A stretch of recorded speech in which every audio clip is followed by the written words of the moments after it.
बापू, red झोनचा विषय तुम्ही उपस्थित केला. रेड झोन बाधित मिळकतधारकांना किंवा त्या परिसराला पायाभूत सोयीसुविधा पुरवण्याकरिता आपण महापालिका पातळीवरती चांगल्या पद्धतीनं पाठपुरावा केला. त्या ठिकाणी सुविधा मिळाल्या सुद्धा. पण आम्हा पिंपरी चिंचवडकरांच्या मानगुटीवर असलेलं हे रेड झोनचं भूत, आमच्या रुपीनगर तळवडेतील नागरिकांच्या मानगुटीवर असलेलं हे रेड झोनचं भूत कायमस्वरूपी काढून टाकण्यासाठी आपण काहीतरी पाठपुरावा करायला पाहिजे होता. बरोबर आहे सर, अतिशय महत्त्वाचा प्रश्न विचारला. रेड झोन कधी लागला सर? 2002 मध्ये. आणि त्याचं गॅजेट कधी आलं?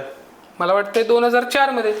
खरं तर देशाचे संरक्षण मंत्री आदरणीय मनोहरजी पर्रिकर साहेबांनी 2017 साली ज्यावेळेला निवडणुका लागल्या होत्या त्यावेळेला रंगनाथ मेत्रे, कैलासवासी रंगनाथ मेत्रे ग्राउंडवर येऊन सभा घेतली होती. हो. आणि त्या सभेमध्ये भर सभेमध्ये लोकांना सांगितलं होतं सर की बाबा हा रेड झोनचा जो प्रश्न आहे तो मी मार्गी लावणार. हो. आणि आदरणीय मनोहर पर्रिकर साहेब हे अतिशय ब्रिलियंट व्यक्तिमत्व आणि ते सातत्यानं खरं तर या भोसरी विधानसभेचे आमदार आदरणीय महेशदादा लांडगे असतील, मुख्यमंत्री देवेंद्र फडणवीस असतील, पर्रिकर साहेबांना सातत्यानं पाठपुरावा करत होते. आणि पर्रिकर साहेबांच्या डोक्यात एकच विषय होता की ह्या परिसरातला रेड झोन घालवणं. बरोबर. परंतु दुर्दैव असं म्हणावं लागेल की त्यांचं अकाली निधन झालं आणि ते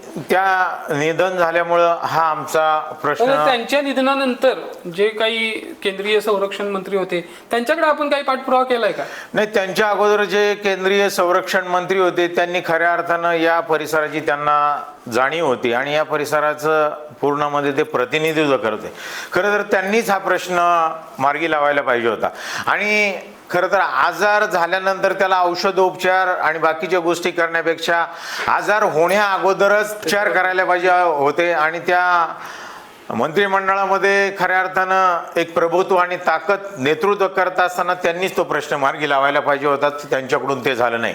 पण अलीकडल्या कालावधीमध्ये, मधल्या कालावधीमध्ये देशाचे संरक्षण मंत्री आदरणीय राजनाथ सिंह या परिसरात आपल्या DY पाटील कॉलेजमध्ये आले होते. आणि देवेंद्र फडणवीस आणि आदरणीय आपले भोसरी विधानसभेचे दमदार कर्तृत्व संपन्न हिंदुत्ववादी आमदार यांना आम्ही प्रत्यक्ष भेट घेतली आणि त्या ठिकाणी पत्र दिलं. आणि पत्र दिल्यानंतर राजनाथ सिंह साहेबांनी पण महेशदादा लांडगेंना एक आश्वासन दिलं, महेशदादा या प्रश्नात मी लक्ष घालून थोड्याच दिवसामध्ये हा 500 यार्ड करण्यासाठी मी प्रयत्नशील आहे आणि लवकरच तुम्हाला याचं आउटपुट मिळेल आणि हा प्रश्न मी माझ्याकडून मार्गी लावला जाईल.